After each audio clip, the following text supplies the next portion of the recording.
नमस्कार दोस्तों। किसी के भी मन को ठेस पहुंचाना ये हमारा मकसद नहीं है, पर आज का वीडियो थोड़ा सेंसिटिव है, इसलिए प्लीज खुले मन से इसे समझें। आज मैं उन लोगों के बारे में बात करने वाला हूं जो वेश्यावृत्ति को प्रोत्साहन देते हैं। वेश्यावृत्ति एक ऐसा व्यवसाय है जो औरतों का शोषण करता है, औरतों को सिर्फ एक शरीर बना देता है जिसका आदमी कुछ पैसे देके इस्तेमाल करता है। ऐसे लोगों से मेरी बहुत लड़ाई होती है, क्योंकि ये लोग बार बार अपने कार्यों को, अपने किया को सही बताने के लिए अलग अलग तर्क देते हैं। जैसे इनका एक ये तर्क कि अरे इन औरतों को इससे काम मिलता है, काम मिलेगा तो कमाएंगे, वरना इनको कोई क्यों रखेगा अपने यहाँ पे, क्यों शरण देगा, क्यों खिलाएगा। अरे जब मैं इनको बताता हूं कि ये औरतों को तो उठा लिया जाता है, इनका अपहरण करते हैं, इनका बलात्कार करते हैं, तब जाके इनको यहां लाते हैं, तो ये लोग कहते हैं हाँ हाँ ये तो गलत है, पर ये हम थोड़ी करते हैं, जो करते हैं उनको बोलो, उनको रोको। फिर जब मैं इनको समझाता हूं कि ये औरतें जब बूढ़ी हो जाती हैं, जब जवान नहीं रहती, तो इनको निकाल देते हैं, ये बेचारे घुट घुट के मरते हैं, कमाई का तरीका नहीं होता इनके पास, कुछ आता नहीं इनको, तो ये कहते हैं हाँ हाँ ये भी गलत है, इसके लिए सरकार कुछ क्यों नहीं करती। अरे पुलिस को इनको रोकना चाहिए, ऐसे होने से बंद करना चाहिए, सरकार इनके लिए कुछ करे, लोग कुछ करे।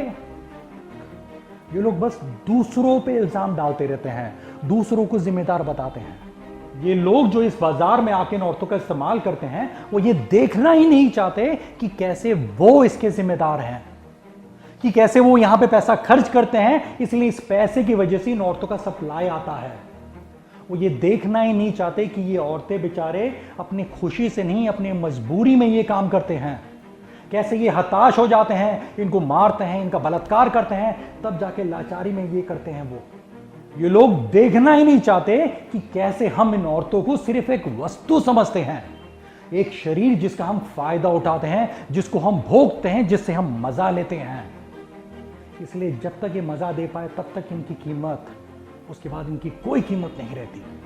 ये लोग मानते ही नहीं है कि इन औरतों को, उनके बच्चों को, उनके परिवार को दवा दारू 60-70 साल की उम्र तक खिला के उनके मरने तक रखना नामुमकिन है, वरना इन कोटों का खर्चा बहुत बढ़ जाएगा और हमें तो ये मजा एकदम सस्ते में चाहिए। और ये लोग मानते भी नहीं हैं कि इन औरतों को बाहर निकाला जाता है हमारे बेपरवाह रवैये की वजह से, क्योंकि हमें सच में इन मासूम औरतों के लिए थोड़ा भी फिक्र नहीं है। हमें तो बस अपना भोग विलास, हमारा मजा चाहिए सस्ते में। और इसीलिए ये व्यवसाय, ये शोषण, ये असंवेदनशीलता, ये तब तक चलेगी जब तक हम इंसान अपनी मानसिकता नहीं बदल देते कि औरत सिर्फ एक शरीर नहीं है भोगने के लिए, कि औरत एक वस्तु नहीं है। औरत को सिर्फ नाम के लिए देवी ना बोलो, बल्कि उसके और इंसानियत के प्रति अपनी जिम्मेदारी को समझो, उसे पूरा सम्मान दो कि वो हर किसी की तरह जहां पर भी रहे स्वतंत्रता से अपनी जिंदगी जैसे चाहे वैसे जिए। देखिए मैं दोबारा कहता हूं, प्लीज समझें आप, अगर हर इंसान इस बाजार में जाके पैसा खर्च करना बंद कर दे, अगर कोई यहां पैसे नहीं डाले, नहीं लगाए, तो क्या यह बाजार रहेगा? क्या औरतों को उठवाया जाएगा? क्या उनका शोषण होगा? क्या उनका बलात्कार होगा? अरे क्यों होगा? जब ग्राहक ही नहीं है पैसा देने के लिए, तो ये लोग ये सब क्यों करेंगे? ये बाजार ही खत्म हो जाएगा, अत्याचार और शोषण ही खत्म हो जाएगा।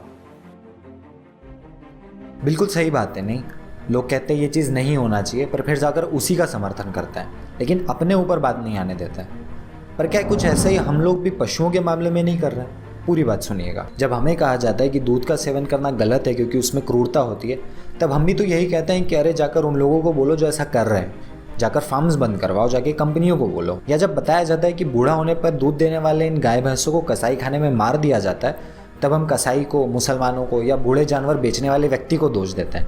ये नहीं सोचते कि बिना बूढ़े जानवरों को मारे दूध का धंधा चल ही नहीं सकता। हम कहते हैं दूध के लिए ही तो इतने सारे जानवरों को रखा जाता है, इन्हें पाला जाता है, इन्हें खिलाया जाता है। हम ये नहीं देखते कि इनके पीछे हाथ घुसाकर इन्हें ज़बरदस्ती गर्भवती किया जाता है, और इतनी ज़्यादा संख्या में गाय भैंसों को पैदा हम ही लोग करवा रहे हैं। अरे अगर इन्हें इनके दूध के लिए नहीं पाला गया तो ये गाय भैंसें कहाँ जाएंगी?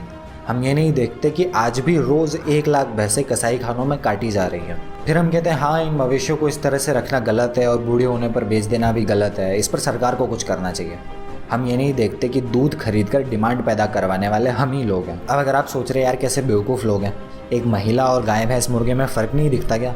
तो आप बात से चूक गए। यहाँ कहा यह जा रहा है कि जिस सोच से, जिस तर्क से आप अपने दूध, मांस, अंडे वगैरह लेने का समर्थन करते हैं, ठीक उसी सोच से वेश्यावृत्ति तो क्या दूसरी न जाने कितनी चीज़ों को सही ठहराया जा सकता है। कुल मिलाकर यही तो तर्क है कि मैं तो जैसा कर रहा हूँ वैसा करता रहूँगा, आप दूसरों को बोलो कि सिस्टम को सुधार दें। अजीब है कि हम वेश्यावृत्ति का समर्थन करने वाले लोगों की निंदा करते हैं, लेकिन फिर ठीक उन्हीं तर्कों को जानवरों के बारे में इस्तेमाल करके हम खुद को सही मानते हैं। वेश्यावृत्ति, पशुओं पर क्रूरता, घूस, बलात्कार आदि समस्याएं केवल और केवल तभी समाप्त हो सकती है जब आम आदमी की चेतना ऊपर उठे, अर्थात आम आदमी जागे। अगर आप दूध, मांस, अंडे के लिए होने वाली क्रूरता को देखकर कहेंगे कि ये तो ऊपर बैठी कंपनियों की जिम्मेदारी है, इसमें मैं क्या कर सकता हूँ, तो कभी किसी प्रकार का बदलाव नहीं आएगा। आपको जिम्मेदारी लेना होगी आपके चुनावों की। अगर किसी व्यवस्था में इंसान या जानवरों पर क्रूरता हो रही है तो सबसे पहले उसे आपको अपना समर्थन देना बंद करना होगा।